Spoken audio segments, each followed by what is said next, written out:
इस एल्गोरिथम में हमें आउटपुट प्रिडिक्ट करना है और हमें कारण बताना है अगर इस कोड में कुछ प्रॉब्लम हो सकता है। तो इस प्रॉब्लम का डेफिनेशन क्या है? अर्जुन ने एक एल्गोरिथम लिखा है जिसमें विभाजन का रिजल्ट प्रिंट होगा, लेकिन उस विभाजन में न्यूमरेटर फिक्स्ड होगा और केवल यूजर डिनोमिनेटर का वैल्यू एंटर करेगा। तो इन्होंने क्या कर दिया, अर्जुन ने न्यूमरेटर को 100 करा दिया, डिनोमिनेटर यूजर से एक्सेप्ट करेगा। तो समझ लीजिए हमने डिनोमिनेटर 5 एंटर कर दिया, रिजल्ट क्या होगा? 100 विभाजन 5 20 आएगा, यानी कोशंट 20 आएगा। Result of division is 20।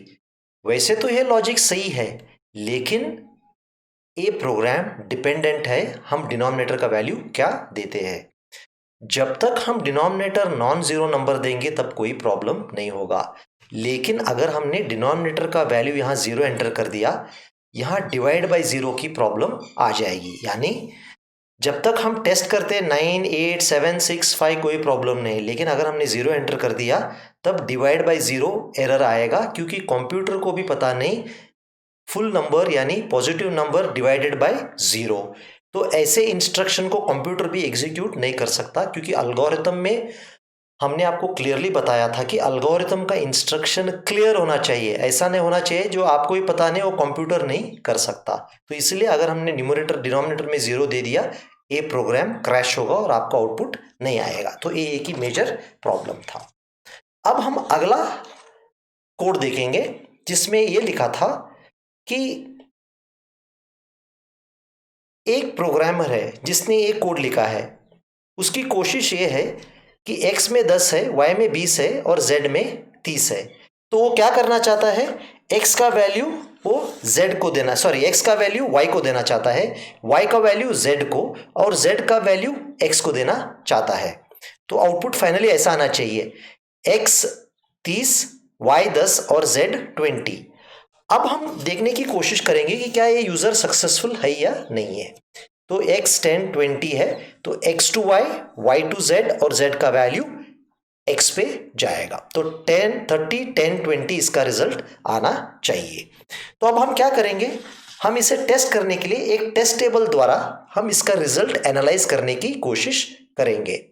तो सबसे पहले हम क्या करेंगे, स्टेप नंबर 1 में ए लॉजिक में क्या लिखा है, x 10 है, y 20 है, z 30 है। तो 10 20 30 यहां तक तो सही है। अगला स्टेप में इन्होंने क्या किया है, y का वैल्यू x को दे दिया, यानी x y का वैल्यू कॉपी कर ले रहा है। तो x भी हो गया 20, y भी हो गया 20, z भी हो गया 30। अब यहीं से आपकी प्रॉब्लम स्टार्ट होगी, क्योंकि आपने 10 को परमानेंटली खो दिया। अगला स्टेप पे आप क्या करोगे, z का वैल्यू y को दोगे, ठीक है, यानी y लेगा z का वैल्यू, तो y हो गया 30, z 30 और x 20। अभी कोई प्रॉब्लम नहीं है, क्योंकि y तो सही वैल्यू लिया है, क्योंकि y को 30 लेना था। अब हम क्या करेंगे, z को x का वैल्यू देंगे, लेकिन z का वैल्यू जो x का वैल्यू जो था 10 चला गया, इसलिए हम जब z को x का वैल्यू देना चाहते हैं तब हम केवल 20 ही z को दे पाते हैं।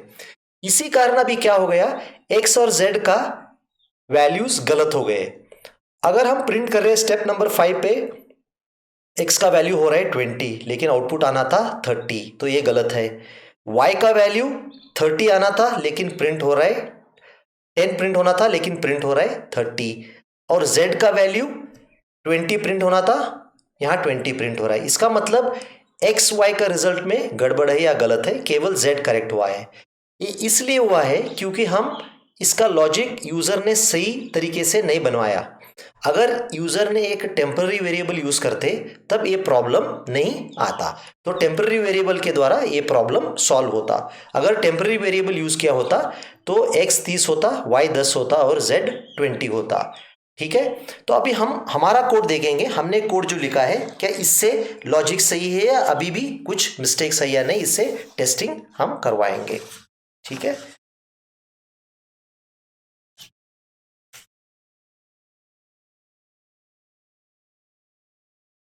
ठीक है, ये हम सोचते हैं कि ये कोड सही है। तो हमने क्या कर दिया, x का वैल्यू 10, y 20 और z 30 है। अब हमने एक वैल्यू इंट्रोड्यूस कर दिया, यानी एक टेम्पररी वेरिएबल जिसका नाम है टेम्प। तो सबसे पहले हमने क्या कर दिया, y का वैल्यू जो 20 था हमने टेम्प में उसका एक कॉपी बना दिया। अब प्रॉब्लम नहीं है, अब हम क्या करेंगे, y को x का वैल्यू देंगे, अभी y बन जाएगा 10, कोई प्रॉब्लम नहीं है। और क्या करेंगे हम, x को z का वैल्यू देंगे, z कितना था 30 था, तो x बन गया अभी 30, ये भी ठीक है।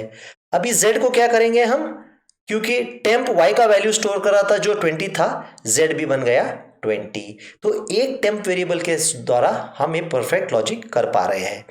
अब हम जब x के वैल्यू प्रिंट करेंगे, x प्रिंट होगा 20, y प्रिंट होगा 30, सॉरी x प्रिंट होगा 30, y प्रिंट होगा x का वैल्यू 10, ठीक है, और z प्रिंट होगा y का वैल्यू यानी 20। तो अगला स्टेप पे y का वैल्यू प्रिंट होगा, 8th स्टेप पे z का वैल्यू प्रिंट होगा।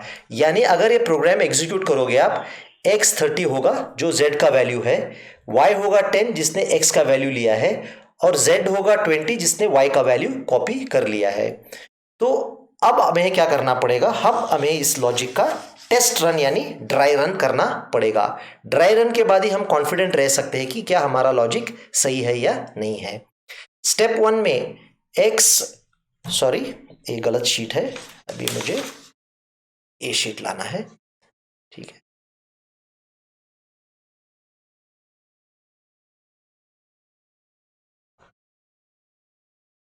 ठीक है, ठीक है। तो स्टेप 1 में x 10 है, y 20 है, z 30 है, और टेम्प को हमने कुछ वैल्यू नहीं दिया, इसलिए हमने क्वेश्चन मार्क लगा रखा है। सबसे पहले स्टेप में हम y का वैल्यू टेम्प में कॉपी करेंगे, तो y 20 है, टेम्प 20 है। स्टेप नंबर 3 में y x का वैल्यू लेगा, तो y बन गया 10, x बन गया 10 और z बढ़ गया 30। अगला स्टेप पे हम क्या करेंगे, x को z का वैल्यू कॉपी करवाएंगे, तो x हो गया 30, y हो गया 10, z हो गया 30 और टेम्प जो है 20 है। अब हमें y का वैल्यू z को देना है, क्योंकि हमने y का वैल्यू टेम्प में रखा है, तो हम केवल क्या कर सकते हैं, हम z is assign the value temp कर सकते हैं। तो इस स्टेप में अभी क्या होगा, x 30 है, y 10 है, z 20 है और टेम्प भी 20 है।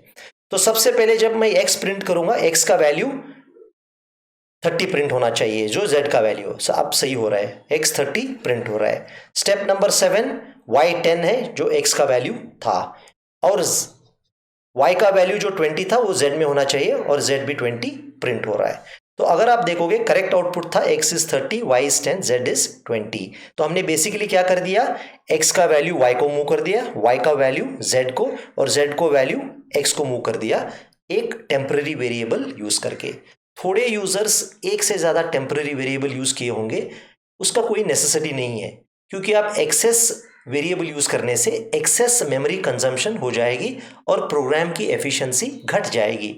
आप जितने मिनिमम लॉजिक और जितने मिनिमम वेरिएबल से आप प्रॉब्लम सॉल्व कर सकते हो, उतना प्रोग्राम फास्ट एग्जीक्यूट होगा। इतने छोटे प्रॉब्लम में तो कोई स्पीड का डिफरेंस नहीं आएगा, लेकिन जब आपका कोड हजारों लाखों लाइन का होगा, ऐसी छोटी सी छोटी डिफरेंसेस भी प्रोग्राम परफॉर्मेंस पे काफ़ी बड़े असर पड़ा सकती है।